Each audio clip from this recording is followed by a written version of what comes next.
Nicholas Pooran ने हैदराबाद को चखाया है अपनी ही मेडिसिन का मज़ा, जो कि हैदराबाद को बिल्कुल पसंद नहीं आया होगा। अगर आप लोगों ने मैच देखा है तो आप लोगों को पता होगा कि हैदराबाद को निकोलस पूरन ने किस प्रकार से धोया है। क्या मैच हुआ, बहुत ही ज़बरदस्त। मतलब कि पहले जबकि एलएसजी की हम बॉलिंग की बात कर रहे थे, हमें लग रहा था कि एलएसजी की बॉलिंग वीक है, लेकिन इन लोगों ने जो बॉलिंग की है, खासकर से शार्दुल ठाकुर ने, क्या स्टोरी है शार्दुल ठाकुर की, लॉर्ड की। आप कहोगे उस इंसान को पहले ऑक्शन में किसी ने पिक नहीं किया, उसके नसीब में था इस साल का आईपीएल खेलना, तो उसको किसी ने रोका नहीं। तो उसका नसीब ये हुआ कि वो बंदा एलएसजी को as a net bowler LSG ने उसको पिक किया, लेकिन एज ए नेट बॉलर ना रह के उसको रिप्लेसमेंट के तौर पर, मोहसिन खान के रिप्लेसमेंट के तौर पर शार्दुल ठाकुर को लिया गया। और क्या लिया गया, बिल्कुल कि आप ऐसा बोल सकते हो कि शार्दुल ठाकुर ने उसको ना ऑक्शन में पिक करने का एक प्रकार से अपना बदला लिया है। यानी कि एक प्रकार से शार्दुल ठाकुर ने कमबैक किया है, एक प्रकार से अपना फाइट बैक जो उसका एटीट्यूड है वो उसने दिखाया है। और सिर्फ शार्दुल ठाकुर ही नहीं, बल्कि एलएसजी के सारे बॉलर, जितने भी एलएसजी के बॉलर ने कल बॉलिंग की, सब ने एक नंबर बॉलिंग की। यानी कि बिल्कुल किसी भी बैटर को, एसआरएच के किसी भी बैटर को हाथ खोलने का उन्होंने मौका ही नहीं दिया। एकदम टाइम पे विकेट लेते गए, उनको टाइम पे विकेट मिलते गए। बिल्कुल उन्होंने line to line, length to length बिल्कुल बॉलिंग परफेक्ट की, चाहे वो स्पिनर हो, चाहे वो फास्ट बॉलर हो। मैंने कल एक प्रिंस यादव करके एक न्यू बॉलर है, उसकी बॉलिंग देखी। उस बंदे ने ट्रेविस हेड का विकेट लिया, लेकिन उसके बाद उसकी जो बॉलिंग हुई ना, उस बॉलिंग में एक प्रकार से आप कह सकते हो इतना बढ़िया सुधार आया कि उस बंदे ने लाइन और लेंथ छोड़ी नहीं आखिर तक। इतना बढ़िया गया वो बंदा प्रिंस यादव। किसी ने उसका नाम नहीं सुना होगा, लेकिन उस बंदे ने बहुत ही बढ़िया, बहुत ही एक नंबर बॉलिंग जिसे हम कहते हैं, इस प्रकार की बॉलिंग उस बंदे ने कल के मैच में की है।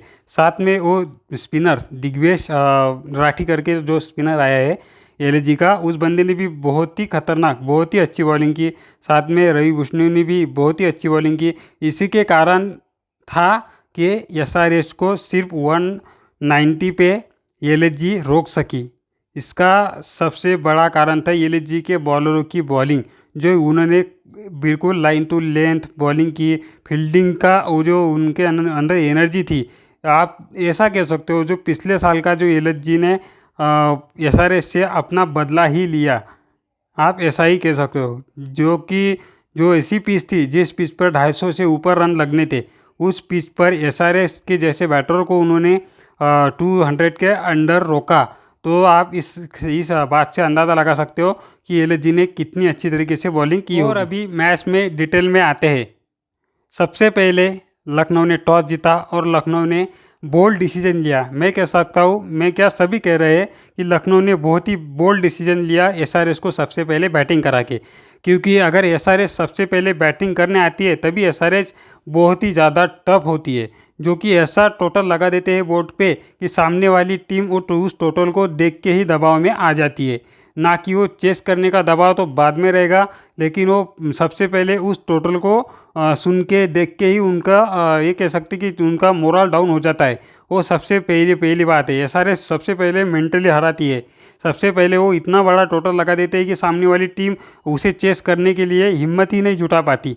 और ऐसा ही एसआरएच की टीम ने कल भी करना चाहा, लेकिन इसमें वो सफल नहीं हुए।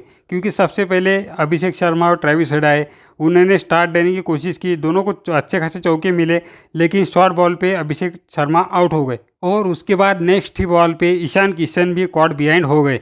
लेकिन उसके बाद ट्रेविस हेड और एनकेआर ने, नीतीश कुमार रेड्डी ने मैच को आगे ले जाने की, इनिंग्स बिल्ड करने की कोशिश की, लेकिन ज़्यादा देर तक कर नहीं पाए। क्योंकि मुझे लगता है ट्रेविस हेड ने 47 रन किए, ट्रेविस हेड भी अपनी 50 नहीं करा पाए।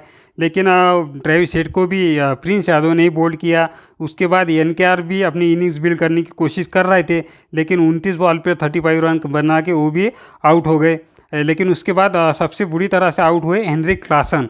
वो जो है कुमार रेड्डी ने सामने शॉट मारा, लेकिन वो बॉलर के हाथ को लग के सामने वाले स्टंप पे जाके लगा। इस कारण हेनरिक क्लासन रन आउट हो गए। और उसके बाद इनिंग्स बिल्ड करने के लिए आए अनिकेत वर्मा करके एक एमपी के प्लेयर है, जो कि बहुत ही सिक्स हिटिंग एबिलिटी उनके अंदर पाई जाती है, जो कि हमें अपने पैट कमिंस ने इस सीज़न के स्टार्टिंग में ही बताया था कि वो लुक फॉरवर्ड है उनके टीम के दो प्लेयर, एक सिमरजीत सिंह और एक अनिकेत वर्मा के बारे में, क्योंकि अनिकेत वर्मा उनके अंदर एक बहुत ही अच्छी एबिलिटी है सिक्स हिटिंग की, जो कि उन्होंने हमको कल दिखाई। उन्होंने लगातार इतने बढ़िया सिक्सेस मारे कि हम देख के बता सकते थे कि ये बंदा बहुत ही बढ़िया इनिंग्स बिल्ड करना चाहता है। लेकिन उसके बाद वो भी आउट हो गए, उसके बाद अभिनव मनोहर कुछ ज़्यादा कर नहीं पाए, लेकिन उसके बाद पैट कमिंस आए, उन्होंने भी 3 छक्के मारे। ऐसा सब ने मिल के इनिंग्स को बिल्ड करने की कोशिश की, लेकिन 190 के आगे वो जा नहीं पाए। उसके बाद सेकंड हाफ में जब एलएसजी चेस करने पे आई तो एलएसजी के लिए इजी टारगेट था, ये बहुत ही इजी था। उन्होंने स्टार्ट भी अच्छा लिया। सबसे पहले एडम मार्कम, उनका तो फॉर्म खराब ही चल रहा है, उनका सबसे पहले विकेट गई।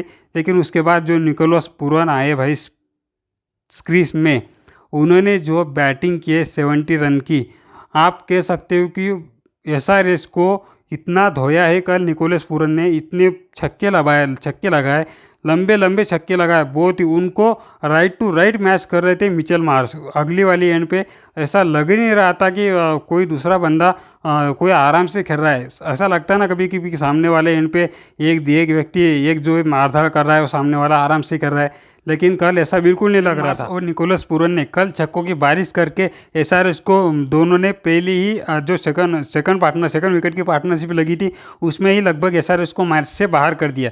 लेकिन वो कहते हैं ना, ऑस्ट्रेलियन माइंडसेट है पैट कमिंस के अंदर, वो हार नहीं मानते। उन्होंने उसके बाद अपने निकोलस पूरन का विकेट लिया, उसके बाद पंत आए, पंत का भी विकेट लिया, यानी कि ऐसा करते करते एलएसजी के भी 4-5 विकेट गए इस रन को चेस करते वक्त। वही कह सकते हैं कि उन्होंने हार नहीं मानी थी। हम देख रहे थे पैट कमिंस को कि उनको पता था कि 30 बॉल पे 25 रन ही चाहिए थे, लेकिन पैट कमिंस तब भी अपनी फील्ड सेट कर रहे थे। उनका जो माइंडसेट था हार नहीं मानने का, वही माइंडसेट इस मैच को डिफाइन कर रहा था। इस तरह से हम कह सकते हैं कि हमें ऐसा लग रहा था कि सेकंड हाफ में जब पहली इनिंग हुई, तभी ऐसा लग रहा था कि एलएसजी ये मैच इजीली जीत जाएगी, और हुआ ऐसा ही। क्योंकि अगर आप हैदराबाद जैसी रोड पिच पर अगर आप 200 के अंदर रहोगे तो सामने वाली टीम इजीली चेस कर जाएगी, और वही एलएसजी ने किया, और एलएसजी ने हैदराबाद में हरा के अपने इस सीज़न की पहली जीत हासिल कर ली।